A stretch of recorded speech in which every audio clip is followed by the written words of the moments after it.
Dalonni hundu si wammata, dalonni hundu si wammata. Abdi kan keetiin kunu jiraata, waada kan keetiin ganna targata. Yaa marame haadha gooftaa, yaa marame haadha gooftaa. Dalonni hundu si wammata, dalonni hundu si wammata. Abdi kan keetiin kunu jiraata, waada kan keetiin ganna targata.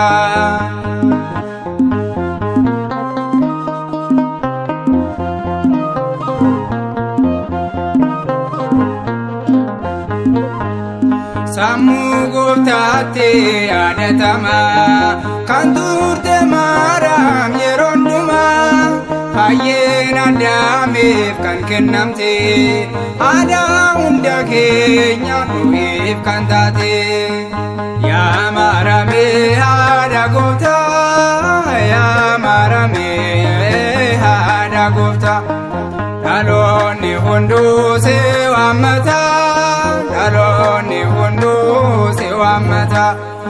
Abdi kan keetiin kunu jiraata, waada kan keetiin ganna targata.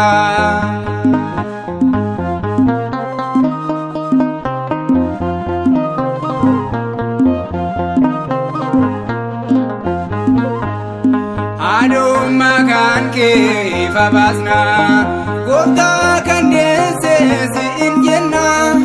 Dhaloota hunda ol kan jirtu, waaqa gadeettee namuu shengitu.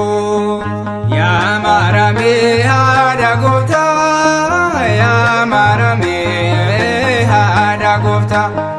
Dalonni hundu si wammata, dalonni hundu si wammata. Abdi kan keetiin kunu jiraata, waada kan keetiin ganna targata.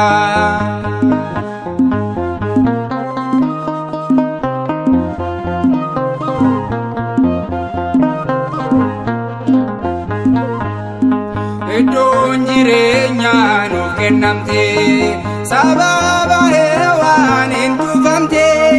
Hewaan lammaffaa nuuf dhalatte, sababa isheetii nuuf banamte.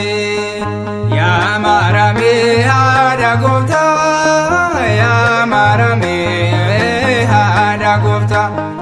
Dalonni hundu si wammata, dalonni hundu si wammata. Abdi kan keetiin kunu jiraata, waada kan keetiin ganna targata.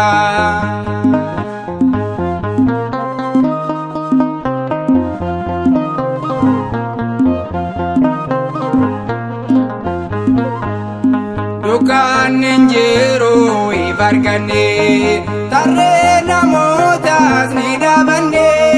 Maaraam siin jenna hin sodaannu, abdii kan biraa takka illee hin qabnu. Yaa marame haadha gooftaa, yaa marame haadha gooftaa.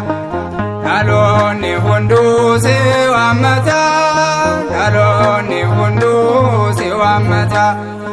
Abdi kan keetiin kunu jiraata, waada kan keetiin ganna targata. Yaa marame haadha gooftaa, yamarame haadha gooftaa.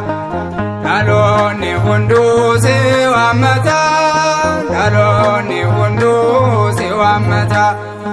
Abdii kan keetiin kunuu jiraata, waadaa kan keetiin gannaat argata.